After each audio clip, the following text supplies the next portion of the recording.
Amigo, amiga, que coisa boa! Chegou a hora do nosso encontro com o Conselho de Notáveis. Nossos amigos que acompanham tudo que acontece durante a semana, estabelecem suas opiniões, sua visão, e a partir delas a gente começa também a ver as coisas com muito mais clareza e vive muito melhor, porque quando a gente conhece as coisas mais, tem mais profundidade a respeito dos assuntos, a gente decide melhor.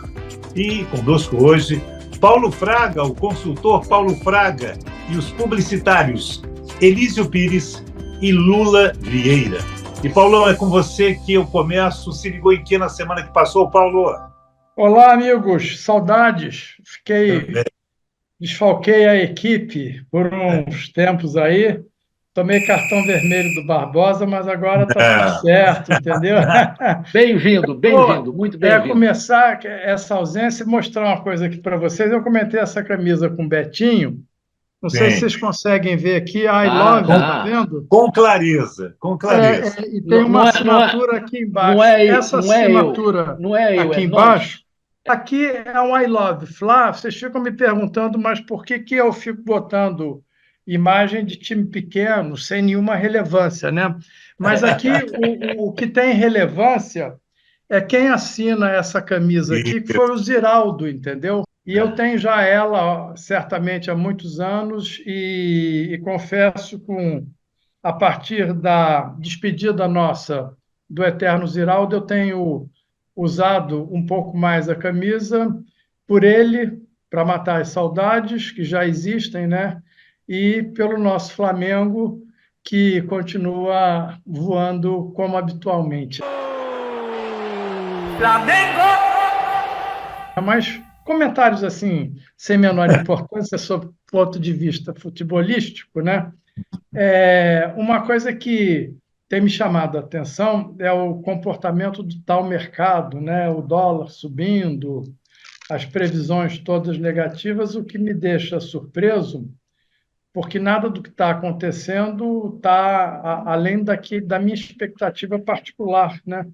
Em que todos esses compromissos do governo na questão da responsabilidade fiscal estão inteiramente descolados de uma realidade que o mercado já sabe e que reage de maneiras assim que são difíceis de explicar, né? Então, de certa maneira, a minha modestíssima opinião é de que as próximas previsões que estão aí no radar, elas seguramente serão modificadas para pior, porque o comportamento não muda na medida de que o governo é perdulário, de que o Congresso é irresponsável e tem como hábito ficar saqueando o orçamento do Poder Executivo, né? E um outro ponto apenas é registros para fazer o contraponto com as boas notícias do Elísio, né? É de ter personagens que falam e se comportam como Gleisi Hoffmann e Arthur Lira, né? É por isso que os cenários podem não ser tão positivos quanto a gente gostaria. Eu acho que é mais ou menos isso, para bater a bola, iniciar. Elísio Pires, provocado contra as boas notícias, é com você que eu continuo esse papo. Se ligou em que na semana que passou? E traga-nos as boas notícias, por favor. Primeiro, vou começar com uma má notícia, depois eu entro nas boas. A má notícia é que o fato da semana, para mim, é a história daquele idoso de 68 anos que foi levado morto na cadeira de rodas para o banco, né, em Bangu, né, para assinar um empréstimo de 17 mil reais. A condutora dele, entre aspas, condutora, né, que se diz sobrinha e cuidadora, foi presa em flagrante. Só para lembrar, o empréstimo já havia sido negociado por celular no dia 25 de março. E corre também o noticiário de que parece que 2 vezes foi tentado ele também fazer a assinatura e não conseguiu, até que foi lá morto fazer a assinatura. Essa é a má notícia. Agora vamos às boas notícias. Vou começar pela Olivia Patterson, que é uma inglesa de 9 aninhos, que salvou a família toda, a mãe e os 2 irmãos, irmão de 1 e 2 anos, né, de um incêndio. Ela estava brincando no quintal vizinho da casa dela quando viu umas chamas na casa dela. Saiu correndo para lá. A mãe, com os 2 irmãozinhos, estavam dormindo no sofá. Ela acordou-os no sofá e salvou-os do incêndio, né? Então, na realidade, a Oliva começou muito bem a vida dela, já aos 9 aninhos, salvando toda uma família. Outra boa notícia é que o índice de mortalidade de crianças de até 5 anos no Brasil caiu 60% nos últimos 22 anos. São dados da Unicef, portanto, coisa muito conceituada e muito séria, né, pô? Outra Muito notícia bom. que eu também acho muito boa é que o Brasil se tornou o sexto maior produtor de energia solar do mundo. Segundo a Absolar, né, que é uma entidade, né, aspas, o Brasil possui um dos melhores recursos solares do planeta. Né? E outra O boa potencial é notícia gigante, né? é gigante. Outra boa notícia também é que um queijo brasileiro, tal do Morro Azul, lá de Santa Catarina, foi eleito o melhor queijo do mundo numa competição internacional. Para fechar as boas notícias, queria informar que o turismo rural lá em Socorro ganhou um incentivo com o lançamento de um programa chamado Caminhos Rurais, Vivências e Experiências, um programa que começa no dia 25 de abril, lá na Prefeitura de Socorro. Essas são as boas notícias. Coisa Maravilha. boa. Que coisa boa. E você, Lula, se ligou em que na semana que passou, meu amigo? Pois é, completando um pouco o raciocínio do Elísio, eu percebo que o Brasil reúne cada vez mais as condições de ser o grande, realmente o verdadeiro país do futuro, como a gente achava há tempos atrás, no nosso tempo de primário, ginásio. A É. gente está vendo aí que nós temos uma série de condições absolutamente importantes para que a gente tenha no cenário mundial uma grandeza muito maior, desde que a gente seja um pouco mais sério e um pouco mais responsável. Eu acho que a possibilidade de conseguir energia solar, as nossas florestas, que se a gente parar de derrubar, será um patrimônio inigualável e importantíssimo para o futuro da humanidade, as nossas reservas aquíferas e até mesmo combustíveis fósseis, que nós temos reservas muito grandes. Eu acho que o Brasil está pronto. Se a gente não fizer a besteira, nós seremos finalmente aquele país do futuro que a gente já via falar. Uma semana muito chata, o Ziraldo é primo de minha mulher, sua partida foi muito triste, ele já estava muito mal. Eu Ele tenho. estava de cama há muito tempo Tava, já, né? eu tenho um privilégio tristíssimo. O último desenho que ele fez foi com a minha neta, porque foi numa visita que a Silvana, minha mulher, fez para o primo, né? E ele, minha neta, ele já com a mão bastante trêmula, fez um desenhozinho lá para dar para ela como presente. E eu tenho um painel na minha sala, um painel desenhado pelo Ziraldo. É uma pessoa que vai fazer muita falta, porque é um dos brasileiros mais notáveis, uma Com das, certeza, com certeza. Só uma das criaturas. para registrar, eu fui Uhum. ao São João Batista me despedir dele. Eu fiquei no velório. Eu fiquei o tempo todo no velório. Um velório que foi marcado, inclusive, por um clima de alegria, não uma alegria pelo Ziraldo, mas as pessoas não fizeram aquele drama normal, nem os parentes, porque à medida que foram se relembrando das histórias do Ziraldo, do que ele falava, das suas brincadeiras, das suas travessuras, porque ele sempre foi um menino maluquinho, deixou um velório bastante positivo, Alinhado com o que ele era mesmo, né? alinhado com o que ele era. É. E, é Realmente, uma, realmente. e eu me recordei de uma das histórias mais bonitas que eu conheço do Ziraldo, que foi um personagem que ele criou, que era o cara que tinha boa fé, que tinha bom coração, e que é uma cena que um velhinho se encontra com uma menina e a menina dá bola para o velhinho. O quadrinho depois vai de manhã no motel, o velhinho dizendo, garoto, que noite e tal. Você imagina, né? Uma moça bonita com o velho. Os últimos É. quadrinhos são o rapaz pagando a moça agradecendo, e dizendo, não, mas seu avô é muito agradável, eu gostei dele e tal. Ou seja, ele tinha contratado uma prostituta para o avô. Depois tinha, era do Jeremias o Bom, tinha a frase final, moral, a bondade não tem moral. Eu acho isso genial. Essa é genial. Genial. É genial. E eu também faço, e foi com uma surpresa enorme que eu li no Globo de hoje. Olha que eu passei a vida ao lado de multinacionais, fui agência de boa parte delas todas, e descobri com surpresa que o padrão de comidas industrializadas nos países em desenvolvimento ou subdesenvolvidos, como era antigamente, as grandes multinacionais, aqui no Brasil, na Índia, em outros países mais desprivilegiados, acrescentam uma quantidade muito maior de açúcar. Eu vi a nota. Essa notícia me deixou impressionado. Quer dizer, eu nunca imaginei que houvesse um duplo padrão de alimento infantil. Nós aqui botamos mais açúcar na comidinha das crianças por vários motivos, até para que, de alguma forma, o alimento industrializado supra a má alimentação que a gente dá para as nossas crianças, porque somos muito pobres e não podemos provê-las de comidas frescas, saudáveis, como frutas e outras comidas de maior qualidade alimentar. A má alimentação acaba significando menos inteligência, mais doenças. Quer dizer, é quase como açúcar em excesso é sinônimo de diabetes, né? Pois é.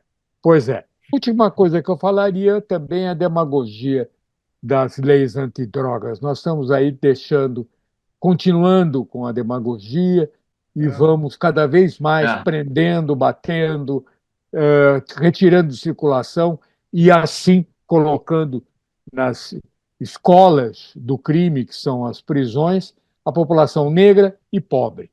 Então, aí as estatísticas provando isso. Qualquer classe média alta, qualquer filho da classe média, meus filhos, meus netos, minhas netas, se quiserem fumar maconha, andar com maconha, vão andar tranquilamente, sem nenhuma preocupação, que serão revistadas, que serão presas ou serão entregues à convivência maléfica nas cadeias. Eu tenho certeza disso. E acho isso terrível, porque essa perseguição aos desvalidos significa a gente formar mão de obra para o tráfico e para as quadrilhas, né? E tá aí nós não estamos conseguindo ter nenhuma modernidade nas leis antidroga.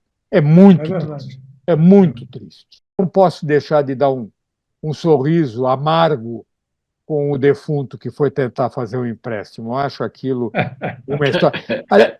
E eu li um comentário de que a advogada da moça está dizendo que ela é maluca, e há um comentário de um dos jornalistas, que eu não me lembro o nome, que diz que agora está moda. Qualquer besteira que a pessoa faz, ela vai até o juiz e diz, não, eu que era maluca. Agora, o Lula, cá entre nós é de dar inveja aos escritores de cases policiais, não é isso? Ter essa ideia criativa, né? É de dar inveja. Eu fiz a lista de quem é dos meus parentes que está próximo à morte para ver se eles fazem um empréstimo. Infelizmente, eu só tenho gente viva e parece que agarrada viva, teimosamente. Não vai ser daí que eu vou fazer um ganho, não. Infelizmente. E Lula, o que a gente vai ler nos próximos dias, meu amigo? Me conta. Eu estava falando da leitura de notícias na internet e eu ando horrorizado com a péssima qualidade dos posts, ou até mesmo do que se escreve na internet. Quando você vê os comentários em cima de uma notícia, dificilmente você consegue encontrar alguém que saiba escrever, que saiba botar no papel um raciocínio, botar em letras, botar em palavras.